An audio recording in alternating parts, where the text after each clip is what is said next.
Hello, and thank you for joining us on Tangiers Tavern, our weekly video installments adding new information to the hookah community and advising hookah smokers everywhere. This week on Tangiers Tavern, two of our panelists are off on assignment. Alana and Selena are off exploring the Himalayas and the Andes, respectively. First off, before we go forward there, we want to introduce George, our guest interview panelist for the week. George Jonson, sales agent, president of, he manufactures some sort of, what is it, made of plastic, what's it called? Some Regal Hookahs. Yeah, actually they're made of wood now that I think about it. Yeah, you know. Yeah, just like you copied the Hookah. Yes, I copied so many people. No, that's not true. Regal is an original. Regal's been making hookahs for what, 7 years now? It'll be 10 this month. No kidding. Yeah. Well, congratulations. End of 2009. Wow. Well, they were originally released at the beginning of 2010. Yeah, I guess because I got one of the original 10. Yep. Yeah, from the former. Co-founder here. Yeah. Well, that's good. Fun stuff. So, what are we going to talk about? I don't know. What's going on in the hookah industry? Oh, we're just watching all the pending litigation and things going on in Massachusetts on the federal side. I'm not involved in that stuff. I'm just staying to my local jurisdictions in California. We have an LA City Health Department meeting. I believe it may just have moved from December 5th to December 11th, which they keep moving the dates, and it's really hard to pin down speakers and public advocacy groups that come in and do that stuff. Just kind of a moving target. It's probably that the anti-smoking groups ask for a different day. Yeah. They'll change the dates on you a few times. They only have to give like a 72-hour notice, so they can change it within the 72-hour range. And it's been really difficult to drop the hat and go handle each of these cities. Last week was a great week since it was Thanksgiving. We had 0 city council meetings. The week prior there was 17 city council meetings. I made it to 3 of them, which was too much time to be spending on that anyway. So, and in that last week prior, we got the carve out for Long Beach. Thank goodness, the second largest city in LA County. For those people who are tuned in on their cell phones or their laptops, they're not quite sure what a carve out is. Can you explain that to us? It's an exemption. So we're in a draft ordinance, depending on how it's written, we plan of attack being if it's a full flavor ban, then we're gonna come out in full regalia and attack the city council as best we can. So what we're asking for is for them to exclude hookah products from their ordinance. That is a carve out. That is also known as an exemption. So, and we're attacking it mostly from a cultural standpoint. That seems to resonate most with people. And certainly the liberals. Exactly. We're a smaller town of a more conservative city council than, liberties, rights, taxes, legitimate businesses, right? And that will resonate with them. But when we are approaching, more of the liberal city councils, it is the cultural significance, the inclusion of all immigrants, and that is where we find our best message, being in California. So it's been an uphill battle. We started a year ago. We formed the nonprofit Hookah Chamber of Commerce. We have registered SaveHookah.com.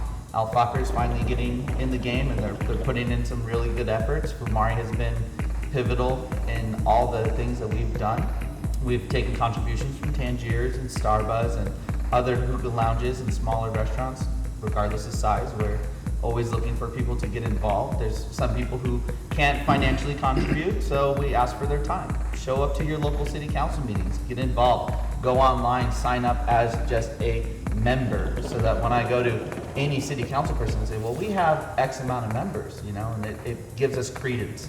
So that's something you can go to hookahchamber.com. There's a free sign up for anybody who wants to be a member. Then you'll be included in our any press releases or any of the updates that we want to do. Is that why I keep getting those, my phone keeps blowing up? You know, I try not to bug you too much. I know you're a busy man, but sometimes. Busy, Yeah, important. So it's been a learning experience for me. I'm not a lobbyist, nor am I a polished public speaker, but I'm learning slowly as we go along. And that being said, where we have applied pressure to, we have gotten an exemption. And so the only time we've ever not gotten the exemption was the LA County Board of Supervisors, which there is possible class action lawsuit being drafted up as we speak. So that is going to cost a pretty penny, and I don't know where we're going to find the funds, but that is something that Alfactor is spearheading.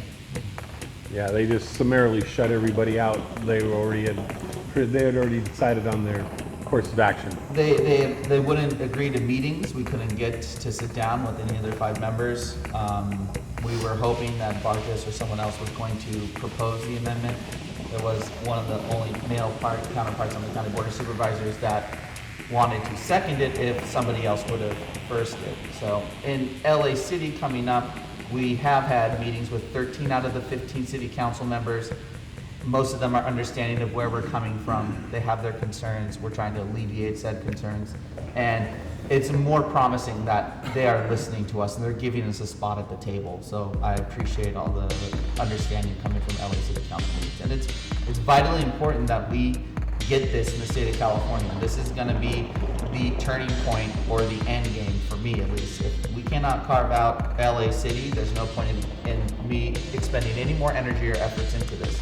We have to win this. SB 38 on the state Senate side will be coming back in January. And we want to be able to say, hey, we've gotten carve outs in some major cities. This is a real legitimate claim that we have. And if we can't carve out LA, and they're like, well, San Francisco's gone, LA is gone. What else? You know, the public has spoken. So we really need to make this happen. So do you meet with the council members like before the actual hearing, just to kind of hear your side, vice versa? The majority of politics is probably done behind closed doors. It took a lot of effort and clerical work on Fumari's part to get us those meetings. We took Hookah John with us. We took Bob from the Spot, and he has 65 employees, has been in business 20 years and had 0 violations. Stellar people with stellar records that employ that many people, we take along for the ride for these meetings. We give a presentation on all the component parts that you need to smoke a hookah. We even bring a coal burner and a bottle of water, and if you're missing any of these components, it's not happening. And no one is hiding a hookah in their backpack. No one is lighting coals in the back of AP history. This is not the problem. And we're here to just give you the education that you make the correct decision. I would just point out that Japanese charcoals can be lit with a normal cigarette lighter. Green Kings would be even more advantageous to that, but let's not bring that up. You're not going to get away with lighting one of those in a public place that smell high health. Yeah, That's just one very true. component of it. Yeah, well, I mean, we brought some hookahs with us, and then the aunties have been showing up and bringing these decorative, small Indian hookahs that wouldn't fit even a Japanese charcoal on the bowl, right? And they're saying, well, this is portable. This is something kids could hide from their parents. And I'm like, that's not even functional. That's decorative. That goes on the dashboard of a taxi cab. Come on, that's not what we're representing. So the carve out that we got earlier in the year in May was worded very perfectly, because they're like, well, how do we carve you out? Won't it get muddy? And I say it's a very simple solution. You say traditional non-electronic hookah. They added a second sentence that says patent prior to 2000. So anything that was on the market prior to that. But all you have to say is it's non-electronic, because some of the aunties have gone in and said, well, you'll carve out hookah, but Juul could make an electronic hookah tomorrow, and then they're exempt from our bill. And that's who the main culprit is. That's who they're really going after, right? And then it's a very simple solution, non-electronic. So easy, right? So that message is something that we've really had to hammer home. So do you think the biggest thing you're running into then is just a lack of education? It is completely education. On some of the city councils that we show up to, they don't know what a hookah is. For many of them, it's the first time seeing one. So, and then they go, wow, I didn't realize what it is. One of the El Cajon city council members said, well, I've seen it on cops, but they're glass. I'm like, that's a bomb, and I hate to tell you, they're not the same I'm sorry, you're not allowed to use the B word. Well, in California, you can now, because since recreational marijuana is We're in Arizona. Yes, You're not of allowed to course. use the B word. well, You have to use a non-constructive term. a water pipe. Well, I don't want to say we're a water pipe as well, but it's funny that SB 38 also had a clause in there for restricting the apparatus for said flavored tobaccos. So in California, if that had gone through, we would have to be doing the reverse of what we did when marijuana was prohibited and start calling our hookah pipes bongs because they're not for flavored tobacco. It's completely reversed. So it's been a topsy-turvy. You want to hit off my bong, bro? Do you have a mouth tip for this bong? I saw the one video where you were speaking and you addressed, I think it was a council member, like, judging by the fact that you have that picture upside down, you have no idea what this is that you're looking at. She's like, turn the page. I try to be as respectful as possible, and going back to that, it is just an education. It is giving them the facts, giving them the education, and hopefully that they're reasonable enough to see the difference. We look to legislators to making a real decision based on real information, and not these knee-jerk reactions of a blanket ban where they think everything is black and white. Life is not that simple, right? And this grandstanding that some people do is on the backs of legitimate businesses that are, the retailers that we say are the gatekeepers for your products. Employ best practices. Give us practical solutions to this issue. None of these cities have the authority to regulate online sales. You're not going to regulate China that sells vape juice on Alibaba to anybody they want. There's a huge problem in this country. Chinese companies just sending out fentanyl or other drugs that are dangerous and highly addictive, and they'll FedEx it to your house. So at what point when you close down the legitimate storekeepers, are the imports going to start just spiraling in from China? I mean, you're just going to FedEx you your illicit vape juice. Yeah, I mean, it's something that I've always said. I said, I don't trust the Chinese with my dog treats, let alone something I smoke. Yeah, right? And Trump addressed this last week in his roundtable with Mitt Romney and Kellyanne Conway when he said, what is this going to do with the black market? We all know from Prohibition that people just find ways around it. They'll make bathtub gin. What's to stop them from making vape juices and vape cartridges? Well, they've been making bathtub vape juice since basically the industry started. That is basically what it is. That's basically what it is. That's basically what it is. Some guy in a garage. Except they're using a 55-gallon drum rather than a bathtub. Yeah. And it's just going to cause the problems that we've seen with the vaping deaths, which have unequivocally been tied to vitamin E acetate. And I don't know they say unequivocally, but it's been strongly linked. The CDC in their own recent release has said that, and the 30 deaths that they're claiming have been due to black market products. So what are you going to do by shutting down legitimate businesses? We're all going to be going through FDA compliance and pre-market approvals. So what's that to say for the illegitimate places? They're not going to be beholden to any rules or public health. Yeah, well, that's where all the sicknesses and the deaths came from. The black market THC companies that people could buy on eBay. And we trace it back to like 3 or 4 people who were just manufacturing in their garage. And as if we trust these people in the garage to know what's safe for consumption. Well, that's the problem with the vitamin E acetate. Oh, well, this is natural. We can use this as a thickening agent, and it's natural, so it's not an issue. But they know very well, people that are, have some understanding of things, know that vitamin E, in high concentrations is damaging to your body. You can suffer from vitamin E poisoning if you get enough of it. And Yeah. now they have that link, and it seems strongly connected to vitamin E. Now, okay, yeah, it's a vitamin, but anything in too much can be harmful to you. Yeah. I mean, it's one thing to rub it on your skin in a lotion, and a second thing to vaporize it and inhale it. Yeah. I mean, has anybody ever thought of that? Sure. So is that the biggest issue with it is the deaths that they were talking about was the vitamin E? Exactly, and but everybody's using this to further the agenda against the nicotine problem, which the youth and the high school educators are telling us that it is becoming a problem, that people are taking to e-cigarettes, and the e-cigarette market has a high concentration of nicotine, and they're afraid of a future generation of people addicted to a highly addictive substance. Juul at 5%. You can look at Israel banned the 5% and said, we're going to ban Juul unless you guys bring that percent down. They brought it down to 1.5%, right? So they're using this vitamin E acetate and these black market cartridges to go after legitimate businesses because of the concern with vaping amongst teenagers and underage persons. And then they're taking it a step further and being like, well, e-cigarettes and vape juices, and we also want menthol cigarettes gone. We also want flavored e-hookah. We want hookahs gone as well. Well, they're taking a few extrapolations from something that isn't related. But as long as it furthers their agenda, that's exactly what they're going to propose. That's why we need more videos like this, more videos like you're producing, because a lot of this is awareness.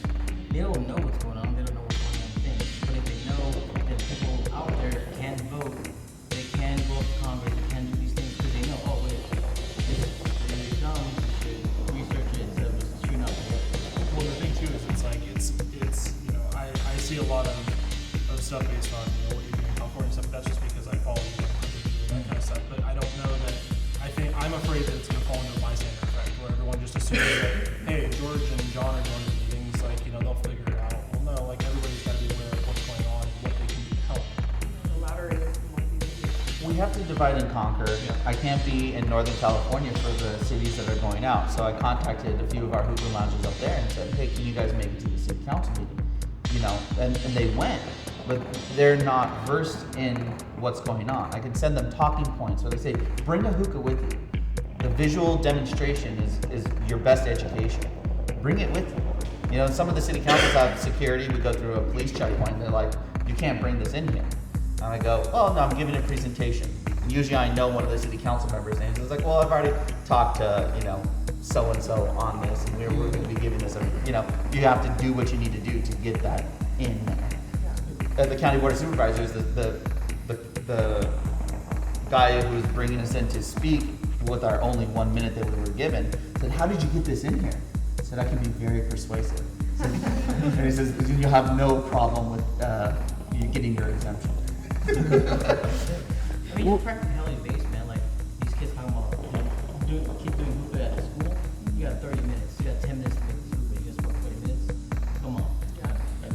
It doesn't make any sense. There's no hiding it. That's the thing. Yeah. It's All I even say to people is an adult on their lunch break, if they don't have all the tools, they're not going to be able to enjoy a bowl, pack and have it done on their lunch break. There's not enough time. And it's just a problem with perception. Yeah. And unfortunately, if you Google hookah lounge, the stuff that comes up isn't the best light for us. I gave a speech to Hookah Expo Worldwide on Hookah Expo Worldwide 2 years ago. I said, we have to class it up, guys. The cigar lounges aren't being threatened by anybody because they're not calling the cops all the time. There's not underage people drinking in the parking lot. The police aren't called for fights. We have to class it up. We'll never be as classy as a cigar lounge, but we can get somewhere in between. And getting there has been really difficult, dragging some people kicking and screaming. And there are some bad players in the market that we need to weed out. And it's going to be difficult. Assembly Member Gray in California had a great bill that was, a 3 strikes law, taking it out of convenience stores, gas stations, and grocery stores, keeping it to 21 and up establishments only. That takes care of your marketing to children with bright colored packaging. Here it is. There's no children to market to, right? We also wanted civil penalties for adults furnishing tobacco to minors, not just the penalties given to retailers. Everything falls on the retailer's back, but no one's taking personal responsibility. If your parent buys alcohol for their underage child, there are repercussions. No, But there's not. Not in California. when it comes to tobacco, it's never construed in the same way. Actually, it's legal in California for a parent to provide alcohol to their children for consumption at their house. Okay, well, if you're standing outside of a liquor store and you buy it. That's a completely different situation. Exactly. So the social construct of the way it goes. I also bring up to some. I'm not sure it's legal. That's what I've heard. I've heard some. I also say, what tools have you given to law enforcement and educators to properly address the situation?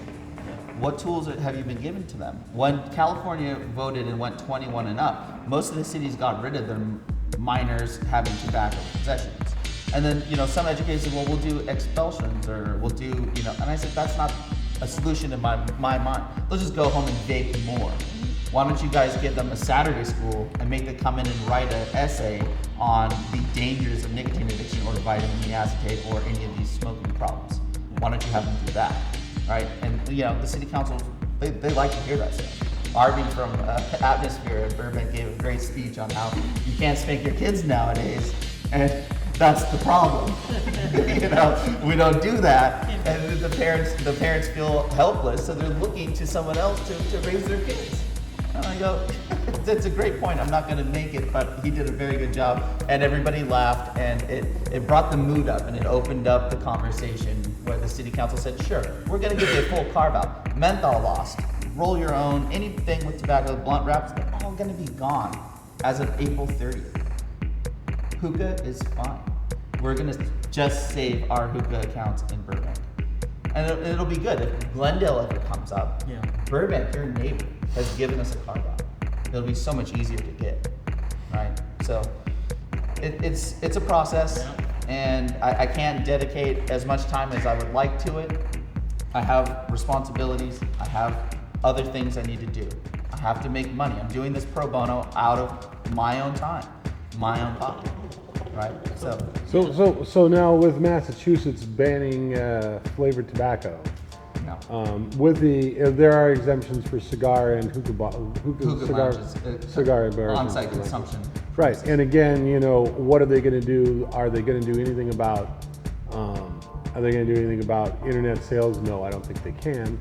But how does that overall going to affect your battle in California? Because now they're going to say, well, Massachusetts did it, and likewise, Providence, Rhode Island. Even before the Massachusetts ban, many of the communities around Boston, including Boston, Providence, Rhode Island, the 5 boroughs of New York, San Francisco. I mean, ban. And the word, and the people that wrote the legislation in Massachusetts said, well, we hope this is going to be a model for the rest of the country to adopt, right?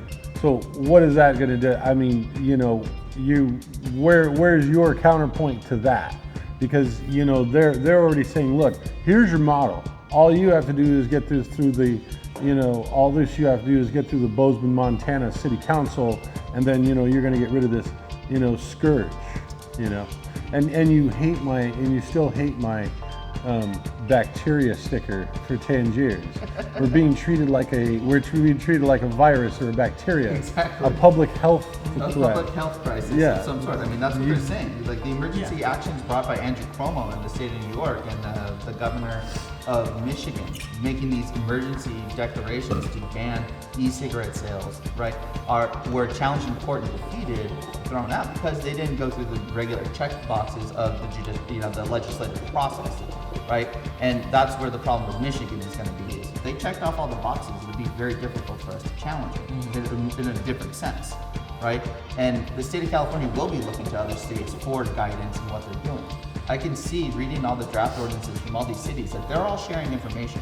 They're copying and pasting the same verbiage from somewhere, right? They're getting their draft ordinances, and they'll claim that they painstakingly drafted it themselves. But I'm not stupid. It's not deja vu that I keep seeing the same paragraphs with the same exact sentence structures, right? So they're all sharing information. They're all looking to each other for, what's establishing precedent, what's happening. And what I can say to some of our customers is that San Francisco passed a ban on hookah lounges back at the end of 2009. Hookah lounges are still there. San Francisco passed a flavor ban 2 years ago, and they're still there. There's some places that enforcement is not capable, but who wants to operate outside of the law? We're a legitimate business. Well, yeah, but in New York, I mean, basically it's just become kind of a backdoor tax. You know, they go and they hit up the hookah lounges 3 times a week for their, oh, here's a citation, pay us the money. You know, It's a shakedown. Yeah, it's a shakedown. Yeah. I mean, there's A legally mandated shakedown. Yeah, a couple of my customers keep asking, what's the penalty going to be? Because I'll just roll it into the cost of operations. And I said, well, on the county of Los Angeles, unincorporated, it's not just a penalty. You lose your license. It's like a TRP. It's another license that you must apply for. And that there's a 3 strikes in there. You're going to lose any form of business license should you be out of compliance. So it's not that easy of a fix, but we're working on it. There's people that are already trying to do workarounds, and I say, well, take a note from the gun industry. They'll pass some draconian law, and we'll find a way around it. Yeah. Well, I think, I mean, there's I guess my question is that what have you guys put together as an alternative? They say, well, we're using whatever Kabbalistic, shadowy organization is, putting together this same document and distributing it to all the, various city councils and county board of supervisors. Where's your guys' counterpoint to that? They say, don't use theirs. Here's ours. Use our legislation. What have you guys done for that? Well, current best practices by retailers are your best solution. There's also going to be a holistic. I'm just saying you need another piece of legislation. You say, here, don't use that legislation. Use this one. Right. We have plans for submitting a Senate bill on the state side January 1st, and I don't know if I'm supposed to be saying this, but here it comes. Where we already have a sponsor, and we're going to be putting forth a Cultural Protection Act for hookah. And if that passes, it can't change the previous stuff, but it will preempt any further action against hookah lounge and hookah products. So that is something that we've been putting some money into. We have our lobbyists that we use during SB 38, who's already got some sponsors to sign off and author and co-author the bill. Well, which thing was very important is you said that all these states are doing copy and paste, they're giving each other information. You know what the biggest threat is? Their unity. What we gotta do is have unity too. I mean, all these people that are out there, they have social media accounts, Twitter, Facebook, all that kind of stuff. They're talking to each other about stuff anyways. Why don't you talk about something that kind of matters? Aren't you sick and tired of going to groups or family events? You got a hookah, they're seeing you with the hookah, and they're like, hey, is there weed in there? Yeah, but I've been dealing with that my whole life. Yeah, you got a hookah pin, all this kind of They stuff. just like, man, you must be doing great now that marijuana is legal in California. I'm like, I just want to smack my mom's cousins all the time. Exactly. This is flavored tobacco. Why don't you get Cheech and Chong to sign one of your hookahs? Right. Oh my God, can I just slap you, please? You guys are on your phones, your computers, social media. Just use that stuff. Yeah. Use that stuff and tell everybody. Well, it doesn't help that we have other companies that are still using cartoons, still using Cheech and Chong, still using these things that are not looking good for our industry. Yeah. We need to have more cohesion within manufacturers to take imagery off their packaging, to not use candy flavors, no more unicorn poop, no more things that can be construed as marketing to children. Let's be responsible industry people. Right? Yeah, but the problem here, the underlying thing that people aren't addressing, people are addressing it, but nobody's really buying into it. That the big cigarette manufacturers love all this get rid of the flavored tobacco industry, because that puts everything back on the cigarette, and the cigarettes for sure. We know very well that cigarettes are harmful to human beings. And so we want to push everything back to, you're either smoking cigarettes or you're not smoking anything. There's no middle ground. Yeah. That doesn't make any sense. Until you look at the economic side of it. Well, if you're a cigarette manufacturer, I'm all in favor of banning flavored tobacco. You have to go back to the MSA agreement in the late 90s, where states were came to a settlement with the large tobacco manufacturers to no longer bring litigation against cigarette manufacturers as long as they get the excise tax stamps and they're given some profit sharing.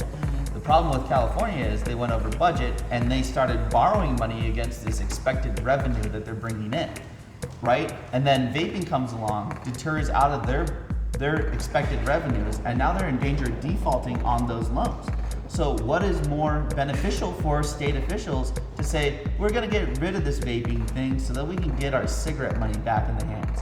And some city council members will say, hey, I get what you're coming from, right? You think that Altria or Marlboro is really pushing that hard? They tried with San Francisco, bringing it to the ballot, spending millions of dollars in the No campaign, and they lost.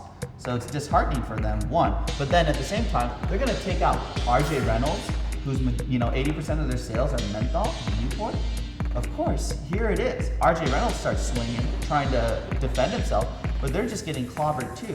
Juul stopped lobbying, they fired their lobbyist. RJ Reynolds said he was done lobbying, at least the rep that I know from them. And it's interesting that only persons in the business that have an FDA-approved cessation device is IQOS, right? Maybe Group. And IQOS is marketed by Altria. Is Altria. So those guys stand to create a vacuum in the market. And when that vacuum is created, they will fill it with their replacement product. Right, and IQOS, they're arguing, is already not vape. Exactly. It's something else. Because you're heating tobacco rather than actually boiling liquid. Exactly. That's their argument. So it's becoming a weird. I didn't subscribe to all this. Wait, I take it back. I think IQOS is Philip Morris, and because Juul is Altria. Altria. Yeah, because they're each now competing against each other, even though they used to be the same company. Although I don't subscribe to all the conspiracy theories, but the more I get involved, the more I start giving it credence. That Juul may have been bought into by Altria in attempts to crash it into the side of the mountain. Yeah, well, Right. what else would you suspect? I mean, back in San Diego, back in the day, there was a grocery store chain called Food Basket, and they were like the cheapest by far. They got bought out by Albertsons, and within in short succession, all the Food Baskets were gone.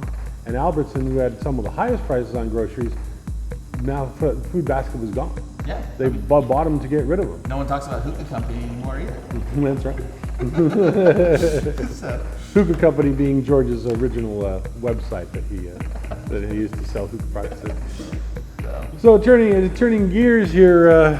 So tell us some grand stories of the great old days of the hookah industry. oh man, we could write a book together, my friend. Oh, I'll bet. About two You days. know which one I keep reflecting on? John the Door and the rental truck. Wait, you're gonna have to refresh my memory. Well, when John started bringing in his various coals, various coconut coals, he rented a truck. He rented a truck from like Ryder or one of those big, commercial rental companies, and he filled up the truck with charcoal, and then he proceeded to bust the suspension on it. And you never heard this I story? don't recall this. So he broke the suspension on it. He takes the truck back, and they were not amused, to say the least, because when you take a truck and you load it with charcoal, you go over its weight capacity, because charcoal's so dang heavy, right? And apparently it was a huge thing, and it was they charged him a ridiculous amount of money to repair this rental truck. And that was I keep reflecting on that story. And you can shop at bougiejohn.com for all your bougie hookah needs. So at least the charcoal's worked out for him in the long run, right? There's always ups and downs in business, and we've all experienced them. People used to ask me back in the day, like, what's it like being your own boss? It's like, well, first off, I'm a slave to my customers, and I'm beholden to my few employees. At the second point, I'm not really a business owner. fireman. I just go around putting out fires. What's your problem today? What's your problem today? Just hosing down issues. That was it. So, you know, it was you know, it's always a learning experience. You know, one of my good friends who, you know, recently passed, his motto was, the knowing is in the doing. And I can't, you know, think that he was so wise, you know, this older man who would say things like that because, you know, getting your hands in it and learning how to do it, you learn so much. You really do. Yeah, I mean, when I first started making hookah tobacco, I knew nothing about making hookah tobacco. I reinvented the process from the ground up. So, you know, that's why Tangiers smokes like nothing else. You know, these guys have their own, they have their own deal going. And, you know, we're doing something completely different. Yeah. So far it works pretty good.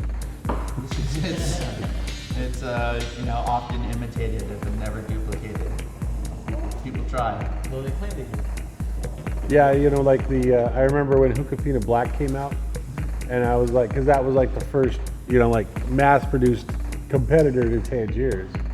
And, you know, obviously whenever a new brand comes out, there's always that, you know, that trepidation, that, you know, nervous concern, wait a minute, what if these guys got it this time? What if? You know, and you're like, okay, so let's try some of this stuff. And, you know, after you tried it, it's like, oh. No worries with the Smurf hands. Yeah, well, with all the blue dye they put in it, you know, they dyed it green so that it would look dark like Tangiers. At the same time. But it's the same tobacco. Yeah, I was gonna ask if it was that one because you had told me about that, how Yeah. the hands and everything would just be dyed. The fist furking the Smurf problem. Yes. Yeah. At the same got time, you're blue like, dye hey, over here. you know, before it came out, you're friends with those guys.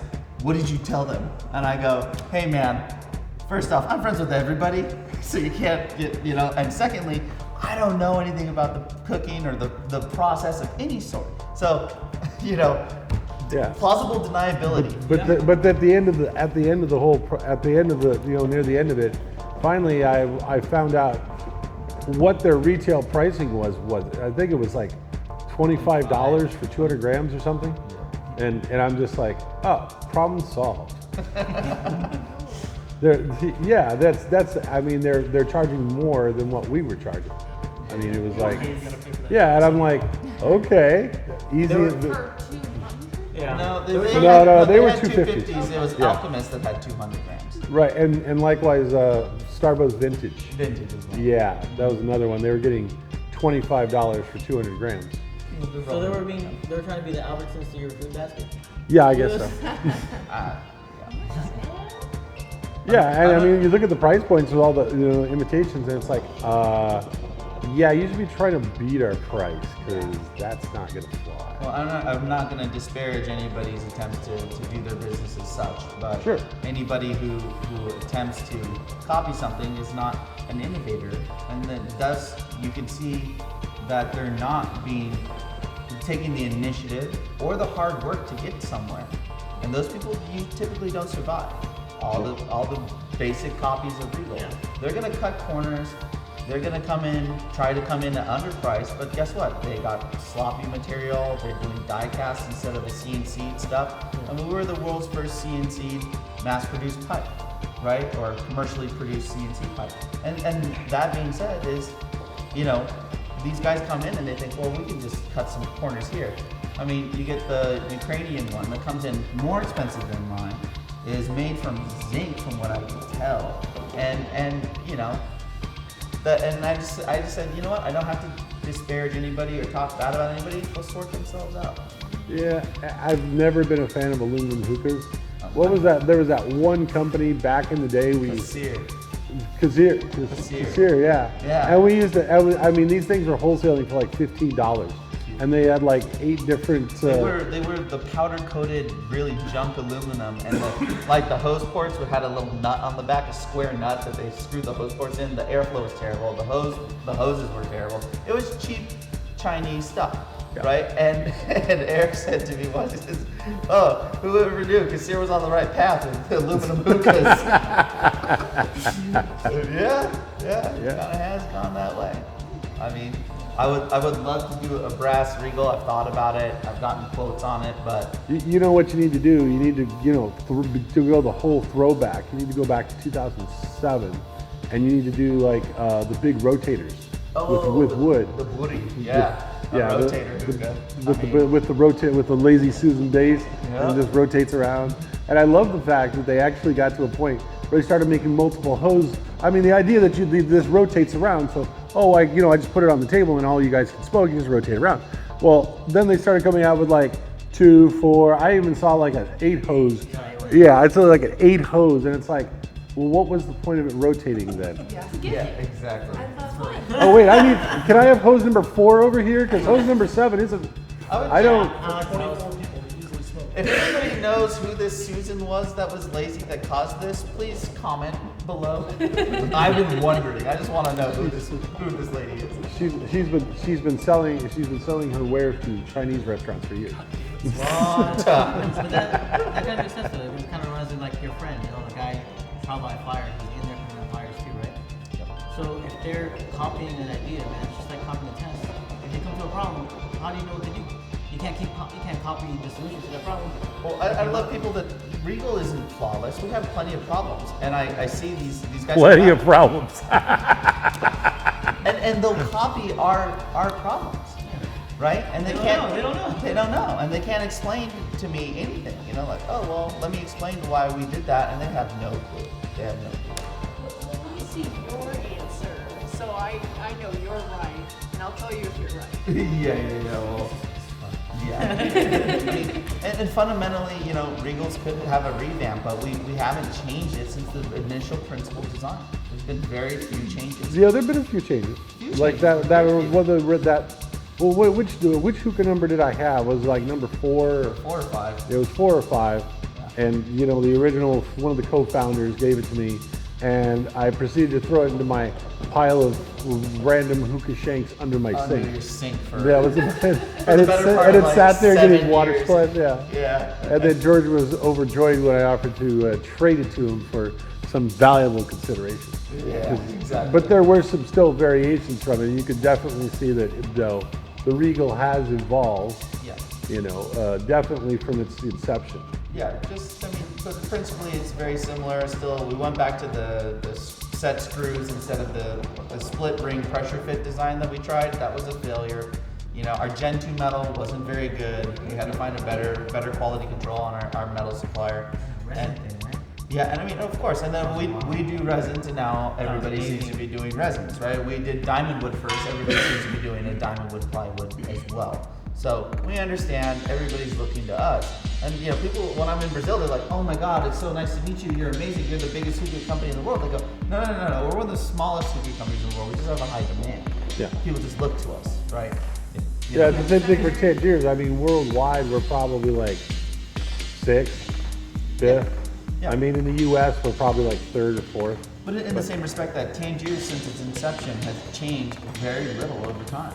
Oh no, 5%. it's become far more refined than it used to be. Yeah. I mean, the way we cut tobacco and certain aspects of how we make the product have been improved, hundreds of percent. Yeah.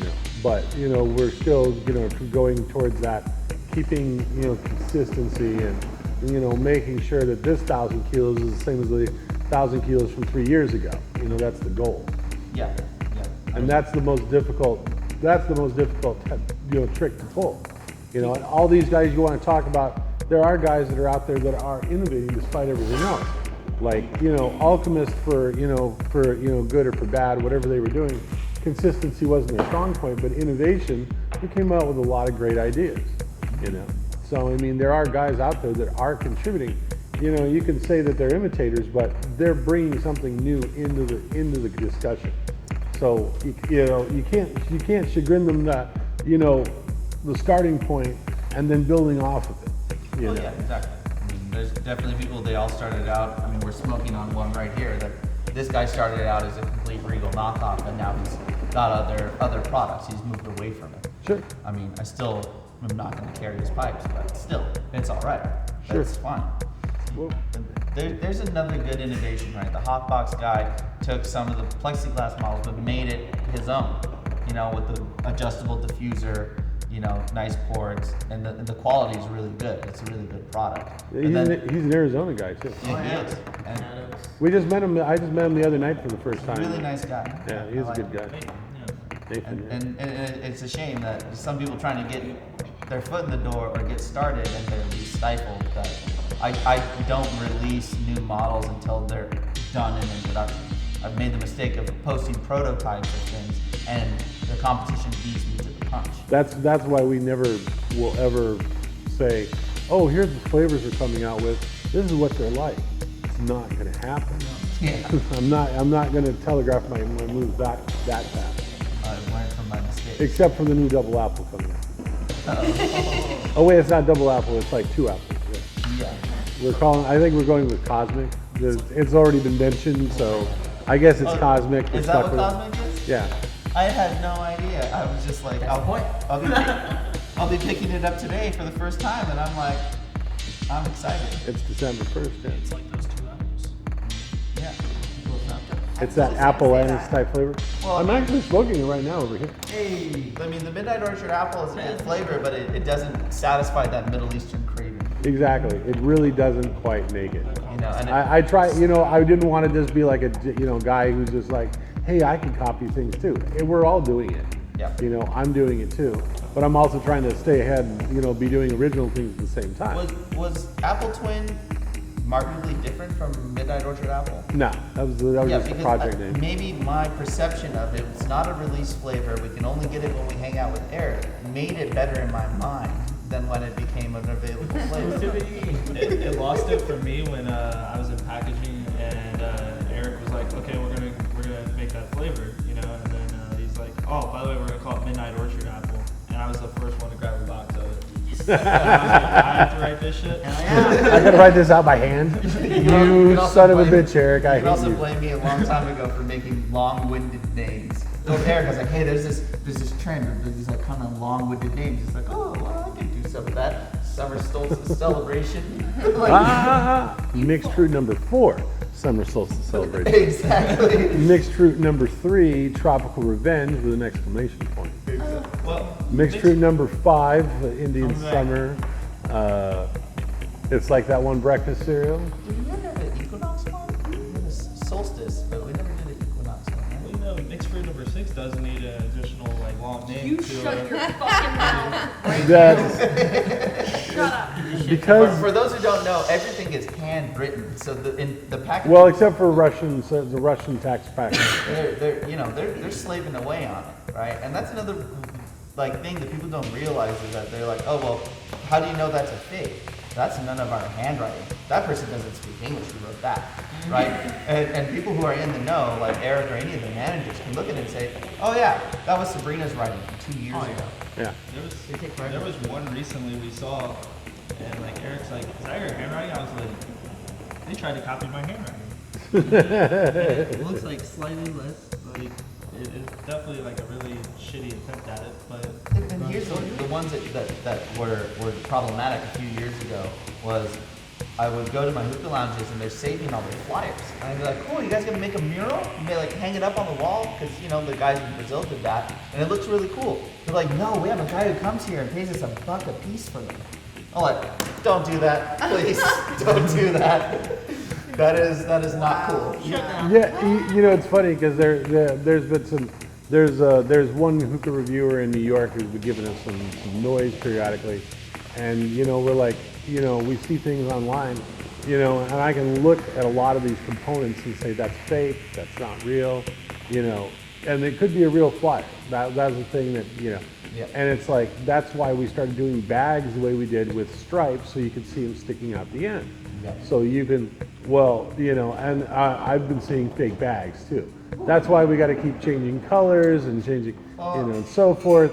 And I'm going to tell you the new color coming out is pink. No, it's not. It's not.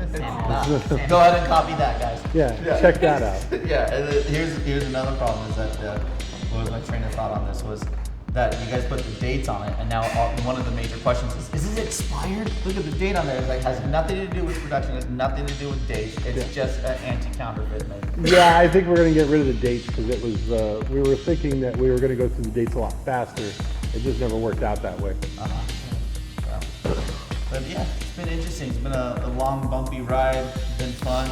Blood, sweat, tears, lots of laughs, lots of good times. Been working in this industry for just about 2 decades. You know? And Has it been that long? yeah, Eric and I have been around together for. We met each other at a gay hookah lounge. Yeah.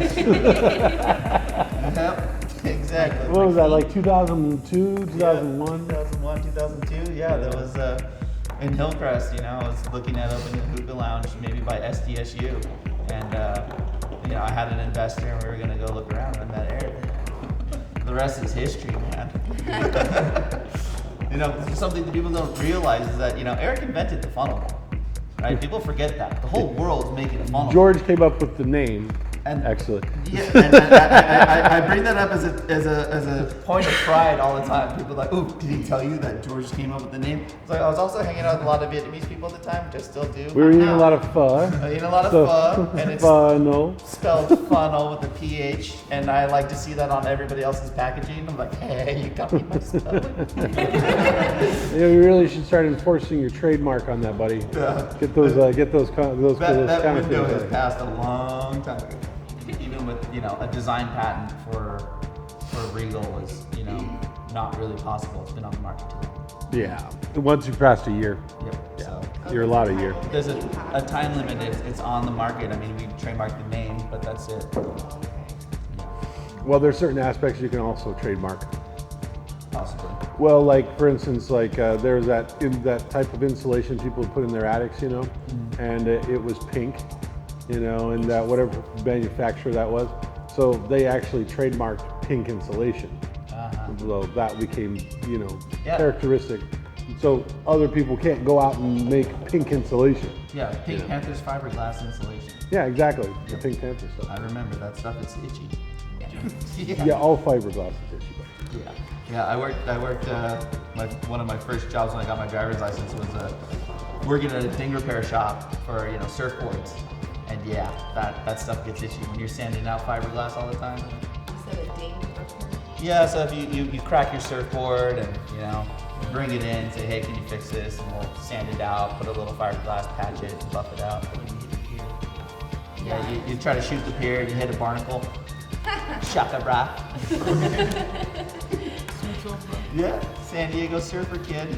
So it's like, you know, going to the city council meetings, I'm like, hey, man, it's August, man. I'm wearing shorts and flip flops. People are like, man, why don't you dress it up? I'm like, I'm a surfer kid, man. I'm not Italian. I don't want to dress in a well-tailored suit. Yeah. So.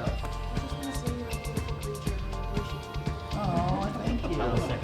Honestly, like I didn't, like my first time ever actually having full-on contact with you was at Vegas, and I was honestly super nervous because, you know, just most people make me nervous. Everybody makes me nervous. But no, you're just such a Nice guy, strong hands. You know, it's really people don't understand the way George and I, you know, done each other over the years. But we wouldn't be here talking about Tangiers if it wasn't for George, and George wouldn't be here talking about Tangiers if it wasn't for us. I mean it's much more complicated than it sounds. The only reason that either one of us are in any way successful in this world is because of each other. At least I like to keep telling myself that. One of the things too, I think that helps for stuff like this, and like Exile and stuff, is like, yeah, you know, people buy a Regal, people buy Tangiers, whatever, but people seem to forget that we're hookah smokers too. We are in the business because we love the business and the people, and we can talk and answer questions, and we're just normal people. I got into this business because it's what I enjoy. I mean, it's not a hard day's work, you know, if you enjoy smoking hookah and chatting with people. That's why I'm a sales agent, because I go out, I make friends, and I drink 7 cups of tea and Habibi people to make sure we get a good order. And it's just part of who I am. You gotta drink a lot of tea. Drink a lot of tea. I have to use the restroom on the way home a lot. One of my favorite stories is that when I was first manufacturing tobacco, you know, things were very, very, very tight. You know, it wasn't a question of am I going to be a millionaire tomorrow? It's a question of is there going to be food for me to eat tomorrow? You know, and I was, calling up people in LA trying to sell some Tangiers. And I talked to, a guy who ran a big retail store. I won't mention his name for the purpose of this. And I called him up and I said, yeah, I'm manufacturing some hookah tobacco and I wanted to see if you guys want to try it. He said, what's the name of it? I said, it's Tangiers. He said, I've never heard of it. And you're going to get that response. Basically, they're telling you, kid, you ain't been in the market long enough to be a player yet. And I said, well, I'd love to send you some samples. He said, sure. I got his address, did the whole post office tracking thing. And after he'd had it like 3 days, I called him back up. And I said, hi, my name's Eric. I'm with Tangiers. I sent you those samples. He's like, Tangiers? I've never heard of it. I just talked to you a week ago. Yeah, and it's interesting to know who And you're in that talking amount of about. time, And and he's got samples right in front of him, I assume, somewhere. and 5 years later, fast forward 5 years later, and he starts asking me, hey, do you think you can get Eric to sell me Tangiers? I know who you're talking about. And I go, sorry, buddy, we have our territory full. You missed out on that train. Yeah, and he was good friends with Starbucks too. Yeah, I mean, I love the guy. He's still a close friend of mine. He's a great guy. He's really a great is guy, great but guy. you miss. If we compliment him, can we mention his name now? I don't think we should. Okay. How'd you originally get into hookah? Like, did somebody, like a friend, kind of show it to you, or did you? Oh, for me? Yeah. Oh, so yeah, my sister came back from Egypt in 1998. It was like, you should try hookah. We smoked strawberry flavored tobacco, and they did a laser light show on the pyramids of Giza, and it was really cool, and you would really love it. And I'm like, I'm like 17. I'm like, hey, I smoke Camel Whites. I don't need any of that stuff, right? And then I'm working at Starbucks in high school, my senior year, and one of the former employees comes back on a holiday break, and he's covering a shift, and he says, hey man, you want to come smoke shisha with me after we close? And I go, you mean like hashish, like the stuff my mom used to smoke in the 70s? And he's like, no man, I'm an uptight Christian. I go, I know. He says, come over to the house. You're gonna have like double apple, we have napa, we have this stuff, come over. Just for the record, George's mother is a dirty hippie. Very true. To use Rhiannon's colloquialism. Yep. So, she doesn't like being called dirty, but she definitely admires the hippie part. So, so anyway, I went over and smoked, and I mean, that was it. The next day I drove up to LA to where he bought his first hookah and I bought my first hookah. I took my tip money, I went up there and I negotiated and got me a pipe. He didn't even have a hose. He didn't have hoses. He had it's called shamaden. It looks like a candlestick bowl or Egyptian style, like kind of a cafe, but not the hydroform, like brass casting. So I bought one of those. I still have it in my collection. And I bought some tobacco, I bought a bowl. There were no grommets. I had to use the, paper towel. You mean gaskets? No gaskets. Let's not start that argument again. Gaskets. Gaskets. In Arabic, jilid. So we, and then I had to go to Home Depot and I brought the pipe with me, and I'm trying to fit different tubes into it to make a hose. And one of the guys, can I help you? I'm like, no, I'm just looking for a hose that'll fit in this port. What type of plumbing is that for? Was So, your first bowl that you packed by yourself good, or was it a harrowing experience? It was a disaster. Oh, those bowls were, yeah. Yeah, I mean, and we're talking, the clay Egyptian heads, right? You don't know the difference between a fluff. There was no such thing as a dense pack head. Yeah. Eric did that, right? To get the consistency in packing. It's to help people so they can pack, so Exactly. you know how to get the, about right amount of tobacco. I had to go to my friend who worked at a hookah lounge. I used to see him at the Arabic karaoke down in Med Cafe. And you remember Med Cafe in San Diego? Yeah. So, and he says, come over to my house, I'll show you how to make shisha. And in my mind, I'm like, oh, he's making his own flavors there? I'm gonna go hang out. So I go down there and hang out, and he just shows me how to pack a bowl. And I'm like, oh, that's making shisha. They got the wood coal.